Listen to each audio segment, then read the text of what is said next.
What's up, everybody? This is Carmine Davis, and you are watching and listening to the Carmine Davis Show. Okay, what's up? Brand new show, brand new week. Again, like I said, I'm supposed to be on hiatus, but I feel like this tea and all the stuff that's going on is too hot. Then I'm just gonna work straight into to the second season. I don't know if we're going on vacation. I don't know where my head is. I don't even know if a bitch can even lay her head at night without some shit going on, okay? That retrograde, it did its big one this year. It's a lot of shit going on personally, and I'm gonna take it to the after show and give y'all all those teas that did a lot of drama. A lot of drama. I'm taking a pause from my friend group. You know, I'm taking a pause from certain niggas. Like, I think it's just been a lot going on. I'm gonna give you all the tea and all the details in my after show. Make sure you guys subscribe to that, patreon.com/Carmine Davis. But you came here for the hot topics, and we're gonna get into those hot topics. But before we do, make sure you guys subscribe and review this podcast. I'm gonna do it for my health. Follow us on all of our socials, Instagram.com/Carmine Davis, Instagram.com/Carmine Davis Show, TikTok.com/@Carmine Davis, Twitter.com/Carmine Davis. And we're going to get right into this tea, okay? Because I got a lot to talk about. Say what now? Elon Musk says he agrees with J.K. Rowling's anti-trans rant, but suggests also posting interesting and positive content on other matters. Okay, while I heartily agree with your points regarding sex gender, may I suggest also posting interesting and positive content on other matters? Musk tweeted, oh my God. Elon Musk has taken to social media to suggest that Harry Potter author J.K. Rowling, who has become known in recent years for her vocal anti-transgender rhetoric, should find another subject to talk about. Okay. The tech billionaire responded to a lengthy tweet from Rowling's posting nearly a month ago, writing, while I heartily agree with your points regarding sex and gender, may I suggest also posting interesting and positive content on other matters. In the original 700-word rant, the controversial novelist reiterated that she doesn't think transgender women are women. I believe a woman is a human being who belongs to the sex class that produces large gametes. She wrote, what makes her a woman is the fact of being born in that body, assuming nothing has gone wrong in her physical development. Oh my God. It's geared towards producing eggs as opposed to sperm, towards bearing as opposed to begetting children, and irrespective of whether she's done either of those things or ever wants to. What did she say?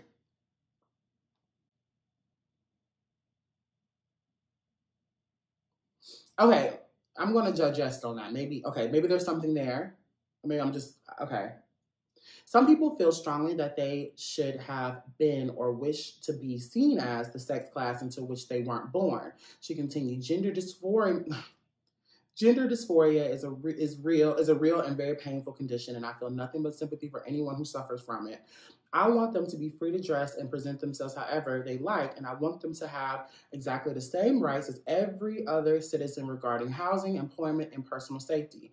I do not, however, believe that surgeries and cross-sex hormones literally turn a person into the opposite sex, nor do I believe in the idea that each of us has a nebulous gender identity that may or may not match our sexed bodies.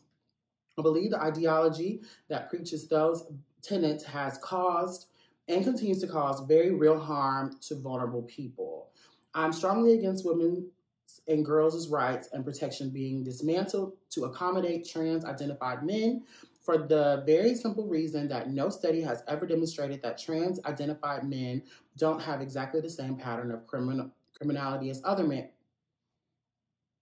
And because, however, they identify, men retain their advantages of speed and strength. In other words, I think the safety and rights of girls and women are more important than those men's desire for validation. Musk has also made controversial comments about gender identity and pronouns in tweets that resurfaced after his estranged 20-year-old daughter, Vivian Gina Wilson, legally changed her last name because she no longer wanted to be related to my biological father in any way, shape, or form. The Tesla founder blamed her private school education in infecting her with woke-minded virus. He said that he has very good relationships with his other children, adding, can't win them all.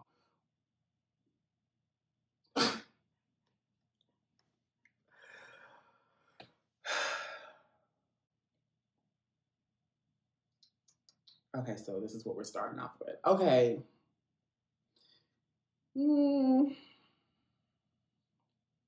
I want to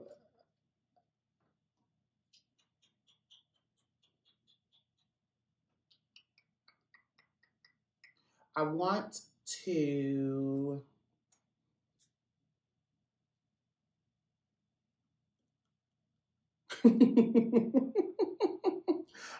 to say something diplomatic here. A girl in a glow, right?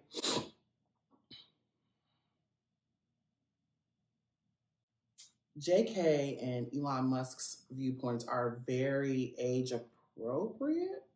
See, no, that's ugly because, okay, what I mean by age appropriate is that this information that they have received is dated. And it might have matched the times when they were growing up. The information that they have gotten and the information that they're feeding might have worked with something that was instilled in them when they were children. But the great thing about education is it's like a river, it keeps going. You have to always kind of educate yourself. These are very powerful, influential people who have created great, magnificent things that have changed people's thought processes, changed the things that people thought they could do or what was allowed to do. So for them to be so closed-minded and ill-informed on matters that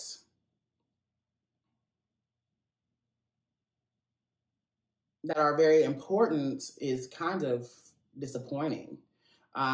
These are some forward thinkers. You know, some people feel the same way about Harry Potter. They are ill-informed on the teaching of witchcraft and wiggetry. I mean, not wiggetry. If you got that reference, you came to the right place, bitch. If you know what witchcraft and wiggetry is, you know, you came to the right show. But,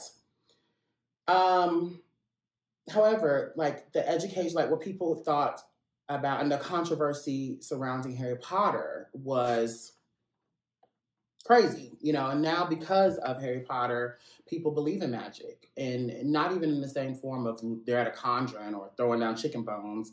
They believe in magic in themselves. And what I mean by that, I completely ignore that other man, like we're not even going to talk about him, whatever. But he created something as well that was great, groundbreaking, thought-provoking, changed the narrative and changed the way the world works.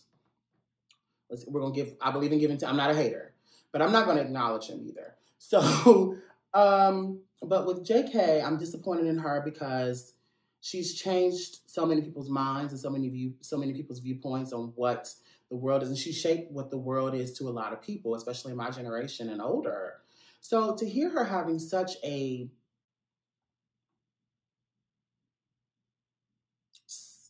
ignorant viewpoint on matters that don't involve her. One, you know, you consider yourself a woman, this should be it, done. She can speak her mind, but the fact that you keep going with this information, which I'm sure someone has fed you information and told you information that, and I'm not going to go into it. If you really want to know the information, Google is your friend. You can find out what the answers to these issues and these questions that you're having if you want to have a real educated, informed view take on transgender issues, right? But to continue to make 700 word essays about an old rhetoric is crazy. And it's disappointing because this is not the person, this couldn't be the same person who wrote them big ass books. You know what I'm saying? Like, it couldn't have been. That means so much to so many people and may have inspired so many people to live in their true selves and believe in the fact that they can be who they want to be or who they always felt they were. Leave a comment below if you understand where I'm coming from. I think that's the nicest thing I can say about that. You know, leave a comment below if you understand where I'm coming from. If you still think that there's something there where JK is coming, like, leave a comment below. Let me know what you guys think about that. JK Rowling and the Tesla Man's viewpoints and then him reaching to her. That was a lot. Leave a comment below. Let me know what you guys think. Follow, subscribe, rate, and review this podcast. I don't do it for my health. Follow us on our socials, Instagram.com/CARMINE DAVIS, Instagram.com/CARMINE DAVIS Show, Twitter.com/CARMINE DAVIS, I guess, TikTok.com/@CARMINE DAVIS. And we're going to move on to the next hot topic from LoveyScott.com. Nicolas Cage's son accused of beating his mom, Christina Fulton. Nicolas Cage's son, Weston Cage, is on LAPD's radar as cops investigate allegations that he got violent with his mother. On Sunday, sources told TMZ that Weston was named a suspect in a battery report involving the matriarch regarding an incident that occurred at Fulton's Los Angeles home on April 28th. The mother-son duo's alleged brawl started as a verbal scuffle before quickly getting physical, a source told the outlet. First responders were called to the actress's home, but she wasn't taken to the hospital. According to the outlet, law enforcement is determining whether the case will be deemed as felony battery.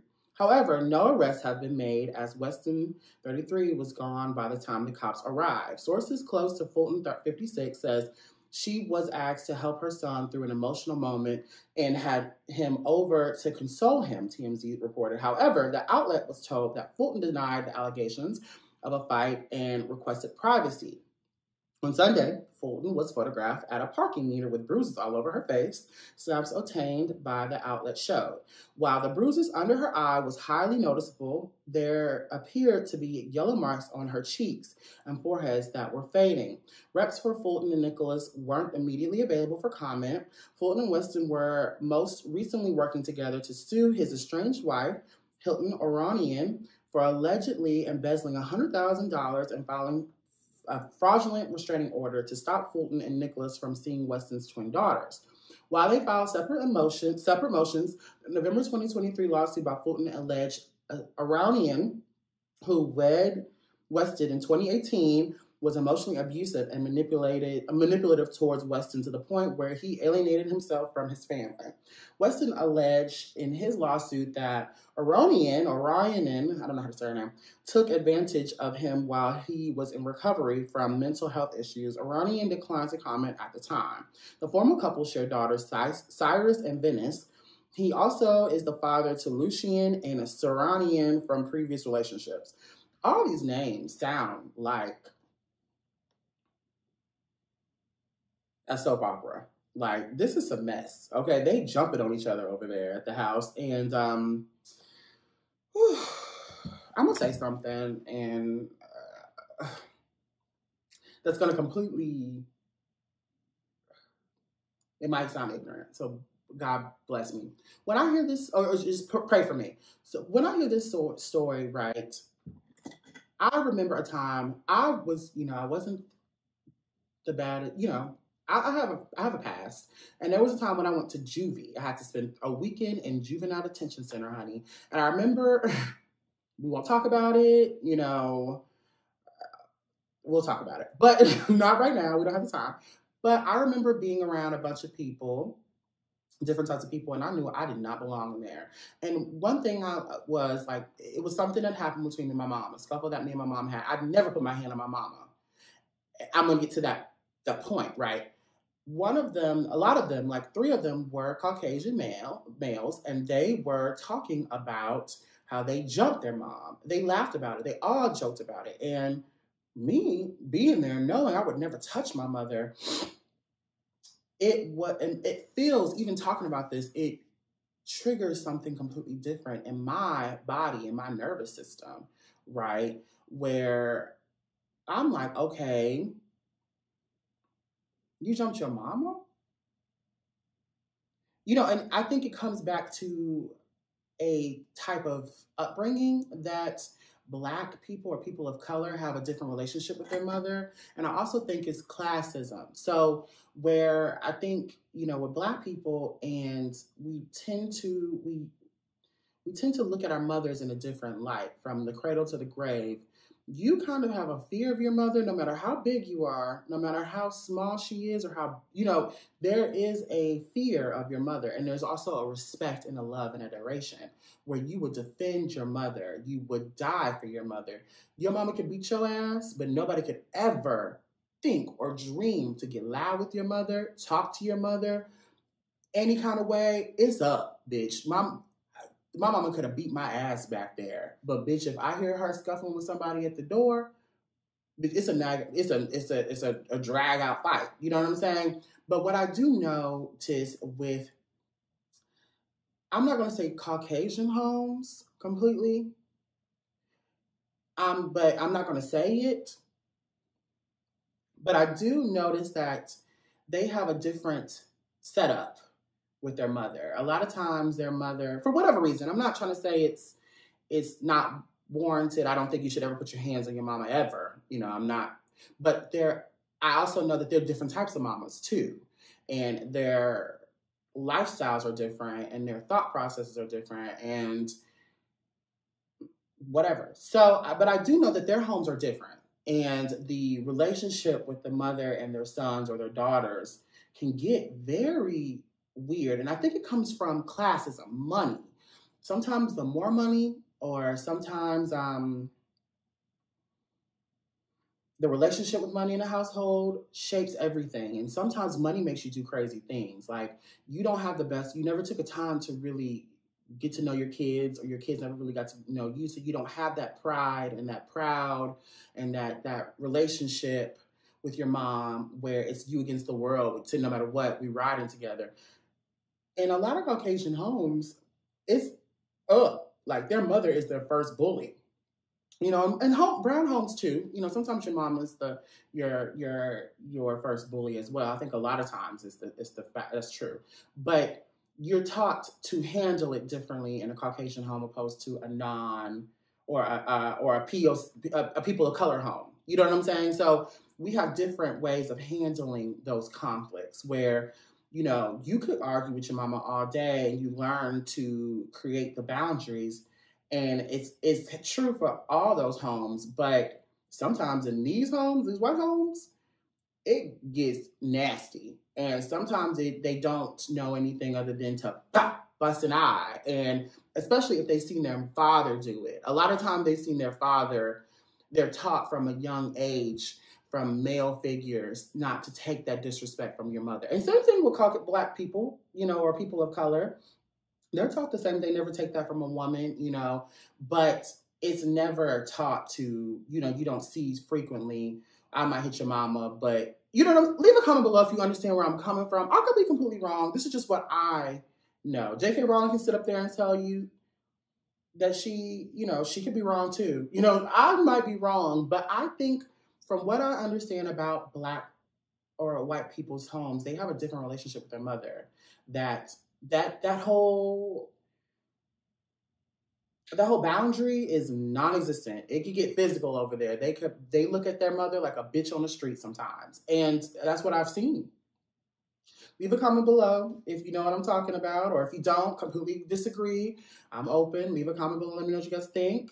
And we're going on to the next hot topic. But before we do, make sure you guys subscribe, rate, and review this podcast.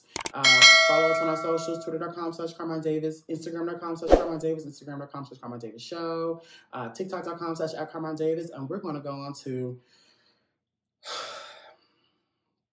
I'm kind of over talking about this, but we're going to talk about it. From LovelyScott.com, Rick Ross clowns Drake after the Heart Part 6 response. You bowing out, you can't take it. Rick Ross has declared a winner. The ongoing feud between Kendrick Lamar and Drake has several side characters, and Rick Ross has been one of the most visible ones. Following Drizzy's latest move in the battle, his freshly released The Heart Part 6 track, Ross was quick to offer his immediate review. The Port of Miami rapper claimed Drake did a bad job at refuting the heinous claims he made against him, accused him of having ghostwriters and more. Drake shared the song on Sunday night, May the 5th, which contained his response to Kendrick's allegations that the sixth god was a pedophile.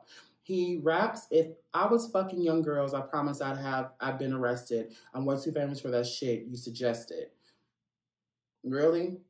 Ross is not a fan at all at the attempt and hopped on Instagram to give his initial thoughts saying, I hear you, you bowing out, you can't take it. You know, ain't nobody playing a song about pedophilia and defending pedophilia in the club. We don't do that, but this ain't over until Ricky Rose say it's over. I just want to make this clear, white boy, Ross continued. You said if you was fucking young girls, you promised you would have been arrested. Whoever wrote that for you should have put more thought into that, white boy. It's your writers, whatever. Message you translated to them, that wasn't the way they were supposed to do that. And as a writer, when it come to pedophilia, you got to remove yourself from that. White boy, that wasn't the line right there. We keeping Drake away from the car show because the kids are welcome. Nobody with that background shall be allowed on the Promised Land premises. The Florida rapper veteran got involved in the beef when he dropped Champagne Problems as a response to Drake's Push-Ups track in April. The Toronto Star has since addressed Rose on wax. In Family Matters, Drake spits, Ross calling me the white boy, and the shit kind of got a ring to it because all the rappers waving white flags while the whole fucking club sing to it. Over the weekend, the plot of the primetime rap beef thickened immensely. K-Dot kicked things off on Friday morning, May the 3rd, with his Instagram exclusive 616 in LA. Drake followed up Friday evening with Family Matters. The Compton native shot back not even half an hour later with Meet the Grams, and then doubled down the next day with Not Like Us. Kendrick killed that girl, you know, and to be fair, I think I've said this, we can put him up there as the queen of rap, but Kendrick is the king of rap, and he proved it. No matter what you think about the allegations, the holes in the story, no matter what you think about, it's the skill, it's the thought process, it's the calculation. It's the difference between a showman and an artist. And what Kendrick did was paint a complete picture in the annihilation of Drake. It's like a murder scene over there. He's got voices. He's got sounds. It's theater, honey. This is thought out. Even if he did, I heard a rumor that they said that Drake had fed misinformation or false information, hoping that Kendrick would bite the bait, right? If that was so, that's a small blemish on a beautiful ass beating. This is beautiful. It's masterful. This is the art of war, ladies and gentlemen. And he fucked the shit out of Drake. No matter what anybody said, he came back with some beats. You know, I like the songs, I like the beat, and he didn't quit. But it definitely gave, if you ever seen, unfortunately, you've seen bitches fight, right? And there's this big bitch that's just beating this girl's ass. And all her friends keep pushing her. No, girl, fight. No, I'm gonna fight. And she keeps getting her ass whooped. But you gotta give it to the girl because she keeps coming to get her ass whooped. And she, but what this big bitch is doing, Kendrick is doing, this is a fighter.